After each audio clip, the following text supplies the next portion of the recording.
found no evidence that the campaigns by Russia and Iran were connected. Another Trump ally facing legal trouble. Calls are now growing for Republican Congressman Duncan Hunter to resign after he and his wife were indicted for allegedly using $250,000 in campaign funds to pay for personal expenses. CNN's Suzanne Melvo live on Capitol Hill with the latest here. Suzanne. Well, good morning, John. Duncan, he actually faces some charges, federal charges, and he joins this Trump caucus, one of the few friends in Congress that Trump had initially with Chris Collins, who also faces federal charges. He and his wife, Margaret, now are charged with such things as wire fraud, falsifying records, campaign violations, and conspiracy. And what this indictment says, a 47-page indictment unsealed yesterday by the Justice Department, is that this couple spent $250,000 or so on lavish expenses, some simple expenses, but personal ones that they took out of the campaign funds, including a $14,000 Italy vacation, $11,300 run at Costco, more than $2,000 on Steeler tickets, and $1,500 on video games. And they say they concealed these expenses, according to the indictment. They said by disguising the personal nature of many of their campaign expenditures by either falsely stating the expenses were campaign related or by falsely reporting the item when providing information to the treasurer. One of those examples, John, was they purchased personal clothing at a golf course and said it was for golf balls for wounded warriors. So you can imagine how disturbing that would be for many people to hear that. Now, Duncan Hunter maintains his innocence and through a spokesman said that they believe this is purely politically motivated. They sent a letter to the Deputy Attorney General Rod Rosenstein saying that at least two of the people involved in the investigation should have been recused because they had attended a Hillary Clinton fundraiser at the time. That was not done. As far as Duncan is concerned, he is still running, and he and his wife, Margaret, will be facing those charges in court tomorrow morning. Allison. Okay, Suzanne, thank you very much for all of that reporting. Now, an autopsy will be performed today on a body believed to be that of missing Iowa student Molly Tibbetts. She vanished a month ago. A 24-year-old undocumented immigrant now charged in her death. CNN's Ryan Young is live in Montezuma, Iowa, with more. What a tragic outcome after so many people around the country searched for her, Ryan. Yeah, just so tough. I think the headline here pretty much sums it all up. We saw this sort of feeling around here of just despair. This is not the ending they wanted. You see the headline of murder. And you talk about Molly Tibbetts all around. You could see her poster put up all around as people were looking for her. Christian Rivera has been charged, an undocumented immigrant. But this is something that investigators told us they were actually able to crack thanks to a homeowner. His video surveillance system gave them the video they needed because they were able to search through it, and they saw a black car that they decided then to go check to see who that car belonged to. And according to investigators, Rivera told them that he saw Tibbetts running, pulled alongside of her. Then at some point he got out of the car and started running alongside of her and tried to talk to her. She said she was going to call 911, and then he said he blacked out. At some point he put her in the trunk. And I can tell you, when this was said yesterday by investigators, watch this video of the friends and sort of members who from this community came forward who were just in tears as this was going on. It was shocking to be there, to feel the pain in this community. So many people upset about this young lady losing her life in a way where a lot of people just want answers to the question of why. Ryan, that is so heartbreaking to hear those words and to watch the reaction. So, look, as you know, President Trump has talked a lot about undocumented immigrants who he believes are violent. So what's been the reaction from the White House, and what's the reaction to the politicization of this in Molly's hometown?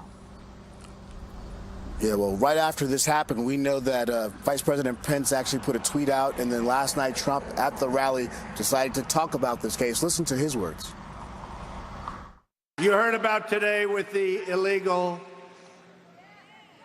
alien coming in, very sadly, from Mexico, and you saw what happened to that incredible, beautiful young woman.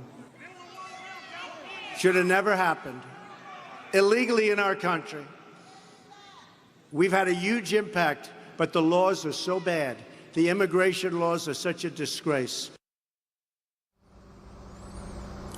We actually know that Rivera worked for Craig Lang, and apparently he's a prominent Republican in this area, so a lot of questions about his employment. He worked for a dairy farmer. He'd been in this area for 4 to 7 years, so still, guys, just a lot of questions about why, how this happened, and apparently just how he got the body to the cornfield where he covered it with those corn stalks. I think people will be shook about this one for quite some time. It's terrible for that family. Ryan Young, thanks so much for being with us. Do appreciate Absolutely. it.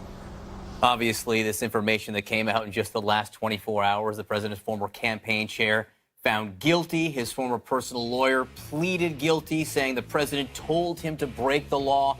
What does this all mean for the Mueller investigation? Michael Cohen, President Trump's former lawyer, pleaded guilty to several crimes, including campaign finance violations. This marks the first time any Trump associate has gone into an open court under oath and implicated the president in a crime.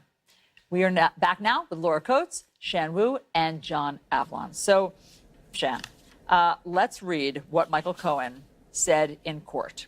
He said, the payment to McDougal was made in coordination with and at the direction of a candidate for federal office.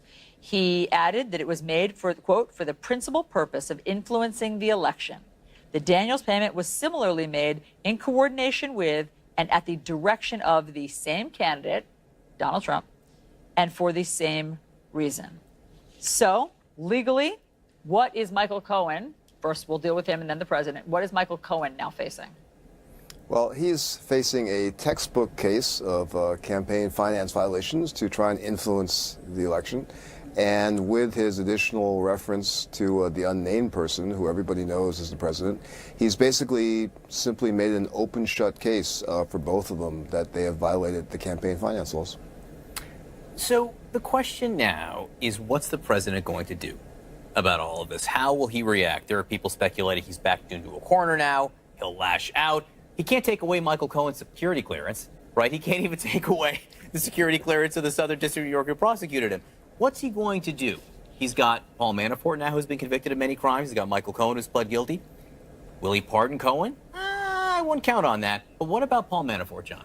Look, the Manafort, the open question is this president's trump card power of the pardon, which he has already shown a willingness to use for very political purposes, in contrast to other presidents. Manafort hasn't apparently flipped yet on the president in the same way that Cohen has publicly rebuked him and floated, offering now making him the only president really since Richard Nixon to be an unindicted co-conspirator in a document. So the Manafort pardon, that's a possibility. There is, however, another trial coming up in September. He could pardon him for that, too, beforehand. Yeah, I mean, you know, that would be unprecedented, a whole new dimension unprecedented. But so that is the real question. Does the president hold out the pardon power?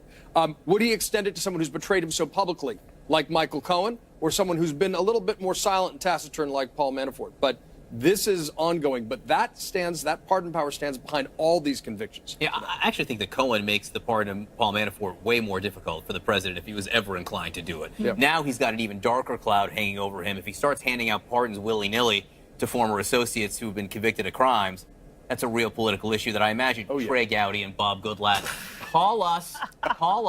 I think they would pay attention. Wow, I'm going to hand you the drum to beat. Carly Rae Jepsen. So Laura, campaign finance violations. Typically, do those carry jail terms? I mean, I don't know if the case of John Edwards, who also used an intermediary to pay off a mistress, if that is instructive in looking at this case. But what is Michael Cohen and or the president facing in terms of penalties? Well, you do actually have a stated penalty in the statute of up to 5 years for these sorts of crimes and a corresponding fine. And the Edwards case is a little bit unique because, remember, there was a hung jury on portions of that particular verdict on issues of campaign finance. So we're unclear as to how that would be directive in this particular case. However, I will note that the rock and the hard place that we're talking about Donald Trump, not only do you remember Dinesh D'Souza, who only a couple months ago was pardoned by the President of the United States for what? A campaign finance violation for personally contributing using a straw donor. The president is well aware of his pardoning power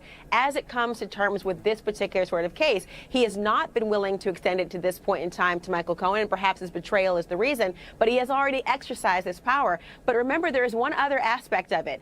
Normally, when the president of the United States, well, I can't say normally, but if the president of the United States were to pardon somebody, it would have a dual impact on whether that person could now testify in other cases. It could have the effect of giving that person immunity. If the president is able to pardon Michael Cohen, well, then there's no reason why Michael Cohen would face legal jeopardy if he were to testify against the president of the United States. It would actually inure to the benefit of Bob Mueller and his investigation. If Bob Mueller were to give Michael Cohen immunity, it would have the same effect. Either way, you basically have Donald Trump between the rock and the hard place, knowing that either way he turns, whether he wants to reward or condemn and punish Michael Cohen, he still faces his right-hand man being able to talk openly, not only in a court of law, but at a congressional hearing.